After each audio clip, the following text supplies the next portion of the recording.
नमस्कार किसान भाई और मेरे साथियों, अतुल्य कृषि में आप सभी का स्वागत है। साथियों, आज हम लोग बात करने वाले हैं कि ओपन फील्ड में हम वर्मिंग कंपोस्ट किस तरह से तैयार कर सकते हैं। तो इसमें हमारी दो मेन टॉपिक कवर होने वाली है कि समर सीज़न में यहाँ पर देखिए ओपन फील्ड में काम हो रहा है, तो पहला तो ओपन फील्ड में किस तरह से हम वर्मिंग कंपोस्ट तैयार कर सकते हैं, और दूसरा आप जो है वो समर सीज़न में टेम्परेचर को किस तरह से कंप्लीट कर सकते हैं।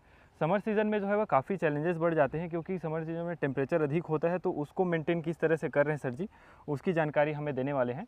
तो सर, सबसे पहले बताइए कि ओपन फील्ड में हमारे किसान भाई किस तरह से वर्मी कंपोस्ट तैयार कर सकते हैं, उसके बारे में। नमस्कार।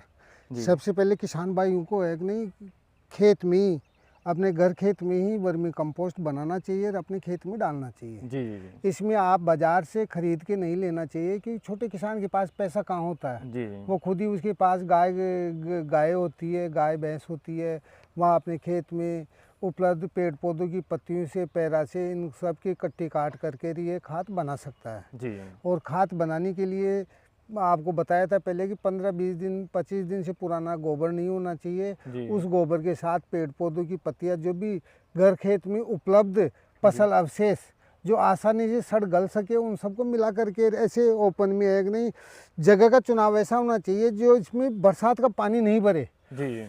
पानी तो बरसे, लेकिन बेड में से बह के ऐसे टेपर होनी चाहिए कि बह के निकल जाए। जी जी, मतलब ड्रेन हो जाए आसानी से। जी। नीचे उसमें आप प्लास्टिक की पन्नी बिछा करके, ये देखिए, जी जी, ये बेड बन रही है। ये तो मल्चिंग वाली पेपर है ना। हाँ, तो मल्चिंग जो भी मिले, सस्ती से सस्ती जो भी मिले, आपको क्या करना है उसमें। केचुआ क्या है कि केचुए दो प्रकार के होते हैं, एक तो सतह पे चलने वाले और एक मिट्टी के अंदर जाने वाले।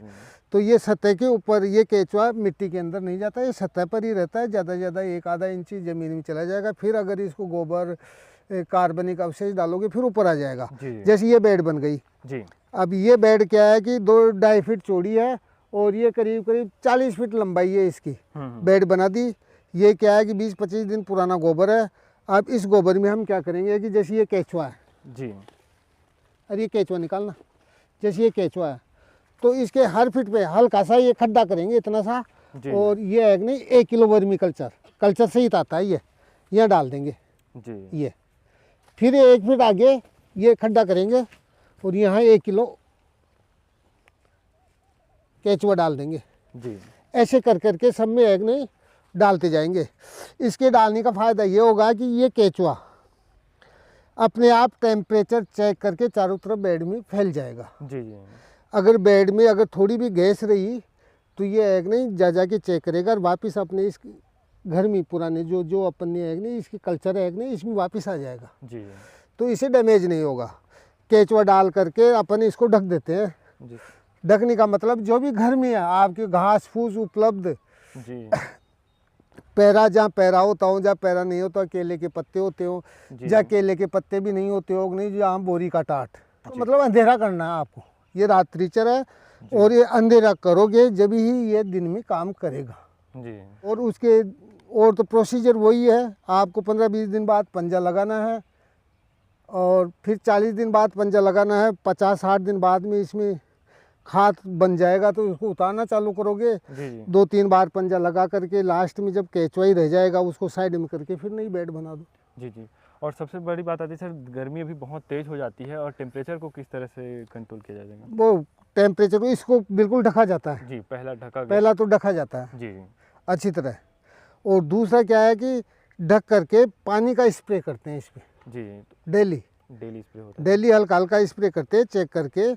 और कितने समय स्प्रे करना होता है? वो सुबह शाम, क्योंकि दिन में तो बहुत गर्मी रहती है, पैरा गर्म हो जाता है। इसमें स्प्रे सुबह 10 बजे से पहले, शाम को 5 बजे के बाद में स्प्रे करते हैं जी।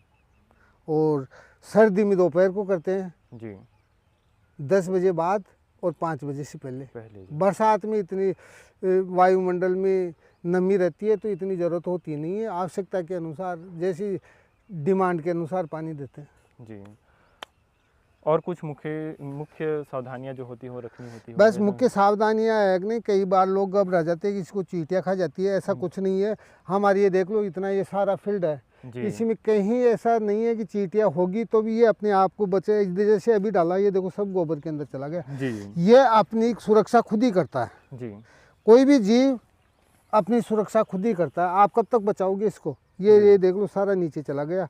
तो कई कहते हैं कि इसको चींटियाँ बहुत है, इसको डैमेज तो नहीं करेगी। तो उसमें एग नहीं, तसल्ली के लिए हम उनको बोल देते भाई नीम के पत्ते मिक्स कर दो, क्योंकि नीम के पत्ते आप इसे मिक्स करोगे धीरे धीरे वो सड़ने गलने लग जाएंगे, तो चींटियाँ उससे दूर भगेगी। हाँ, और दूसरा क्या है कि नीम के पत्ते तो है ही, उसके अलावा जैसे अपने हर घर में हल्दी होती है, हल्दी एग नहीं इसके चारों तरफ एग नहीं थोड़ा थोड़ा डाल दो, जहाँ हल्दी डालोगी वहाँ पे एग नहीं चींटियाँ नहीं आती जी। और जब इसमें एग नहीं पेड़ पौधों की पत्तियाँ आ रही है एग नहीं फसल अवशेष आप मिलाओगे, उसमें हार्ड डंठल नहीं होना चाहिए जी। हार्ड चीज़, वो चीज़ ही होनी चाहिए पत्ते जो आसानी से सड़ गल सके, ये सावधानी रखनी है। और कोई ऐसी कोई सावधानी हर कोई बना सकता है इसको। जी, आप इसकी क्वालिटी देख सकते हैं, काफ़ी अच्छा है, ये चाय की पत्ती की तरह भुरभुरा है। ये काफ़ी अच्छी क्वालिटी के वर्मी कंपोस्ट तैयार किए गए हैं यहाँ पर।